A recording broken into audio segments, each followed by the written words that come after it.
Residents of the state have not only been dealing with natural disasters, but man-made ones as well. Putnam County residents learned last month that toxic waste from East Palestine, Ohio, has been delivered to a nearby landfill. For some locals, that revelation has led to a deeper search for answers about the Heritage Environmental landfill's 40-year history. Ethan Sandwise has more. Many Putnam County residents were unaware they'd spent their lives near a hazardous waste landfill. Then the Environmental Protection Agency sent waste from an Ohio train wreck to Roachdale, Indiana. After a charged meeting last month between locals and Heritage Environmental, the company that owns the site, a group of residents is getting the dirt on their neighborhood landfill. A friend of mine, Morgan Myers, sent me the meeting, and it was probably 11 o'clock that night, and I stayed up all night watching it. And honestly, it was very concerning. Kathryne Williams lives in Greencastle, about 15 miles south of the Heritage landfill. After the meeting, Williams says she was overwhelmed by conflicting information. Even though I had lived there for so long, I was not even aware of Heritage Environmental Services' existence or that it was a hazardous landfill. That next morning, I showed up at her door with posters and paint, and Kate got out her kids' crayon box, and we just went to town making signs, and we went out to protest. Like Williams, Morgan Myers is new to environmental policy. As a former Marine who says she developed breast cancer after being exposed to environmental toxins, Myers is worried that her children could face the same danger. My usual day is feeding the chickens, going and slobbing the hog, and just taking care of my farm animals and my garden. And now it has completely turned into finding out more about the situation and advocating for our community. Williams and Myers acknowledge that toxic waste facilities are essential and that Heritage Environmental has largely complied with regulations. What worries them is the site's location. The landfill sits beside Big Raccoon Creek, which feeds into the Cecil Hardin Reservoir. But Williams is even more concerned about what lies underneath.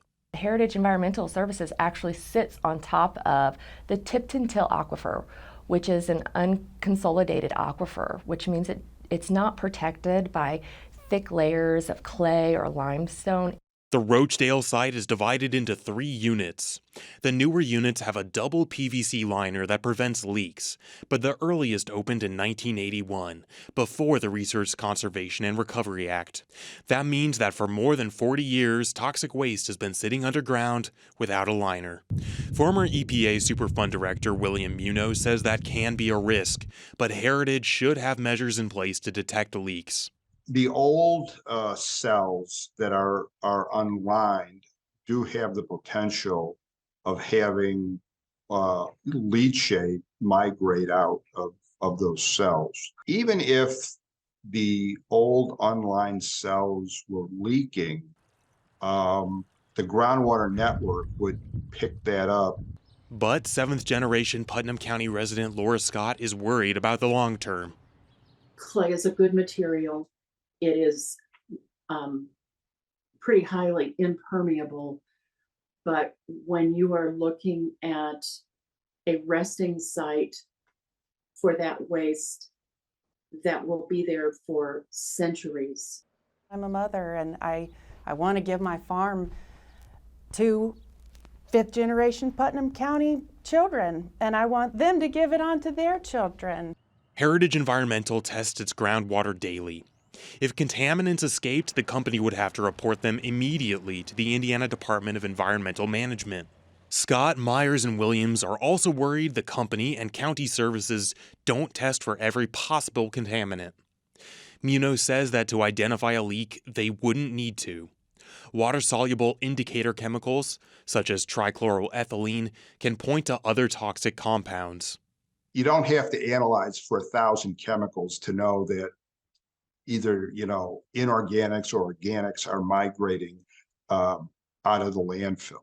Executive Vice President of Heritage Environmental, Ali Alavi, issued a statement to WTIU that there are, quote, several layers of protection in place associated with the operation of the Putnam County facility.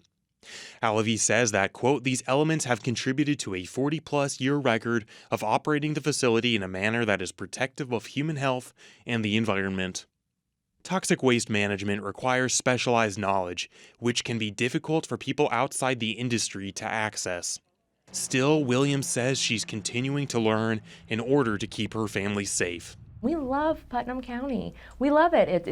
It's nice, it's friendly, it's welcoming, it's small town, it's beautiful, and we would like our family to continue to grow and thrive and live there.